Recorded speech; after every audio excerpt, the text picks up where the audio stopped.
Hey, I'm Umbreon Libris, and this is day 6 of my Pokémon Violet Adventure Journal.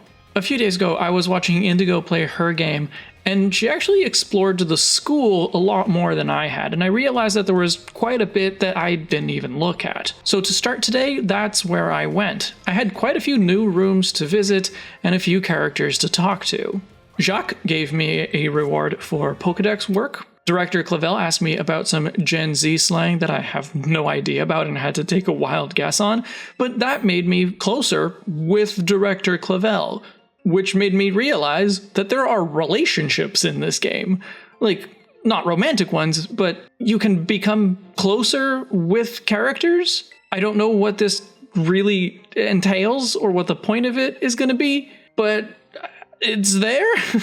I also met Nurse Miriam, who can treat me whenever she wants. No wonder I became even closer with her. Don't tell my wife I said that. I was considering taking a class because the art professor invited me to a class after I beat the second gym, but I did take one class earlier on the first time around, and I found it very boring, so I decided not to take any more classes yet. But I probably will eventually, just to see what the content is. After exploring every corner of the school that I had available to me, I started making my way towards Titan number 4. A few interesting things happened on the way there. The first one is that I found and caught a Wattrel? Wattrel? What? Petrel? Wattrel. Must be Wattrel.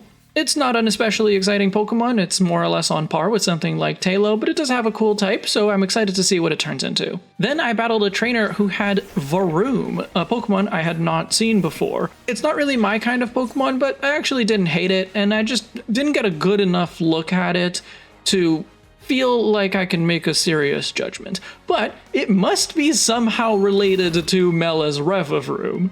I don't know what the connection is, but there's gotta be something there. And just as I was nearing the lair of the Titan, I came across a herd of Cufant, including a shiny one. I'm very glad that shiny Pokemon are visible in the overworld, but I'm disappointed that they have neither a visible nor an audible sparkle effect, which is gonna make them much harder to spot. Especially since so many Pokemon in this game are tiny in the overworld. Like a Diglett, there's no way I'm going to be able to tell that a Diglett is a shiny unless I'm really up close to it. But I did catch the Cufant. I even caught it in a color-coded Pokeball to make you sticklers really proud of me. And Indigo suggested the name Pineapple, which I thought was adorable. The Titan Orthworm itself, they're really going for those Mario enemy vibes with these Titans, aren't they? This is very similar to Bombardier for me.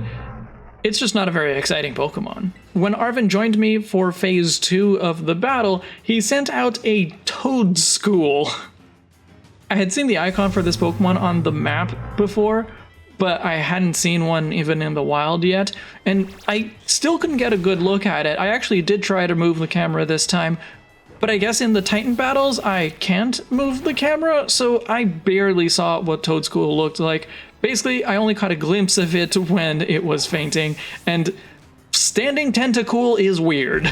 After we defeated Orthworm and picked the Herba Mystica, Arven gave me his 4th badge, and I thought the Salt Bay Arven photo was really funny. On the way out of the cave, I caught a wild Orthworm, and that's about it for today. Tomorrow, hopefully we can make it to the last Titan and take care of it without too much trouble. Thanks for listening. I'll see you in the next chapter.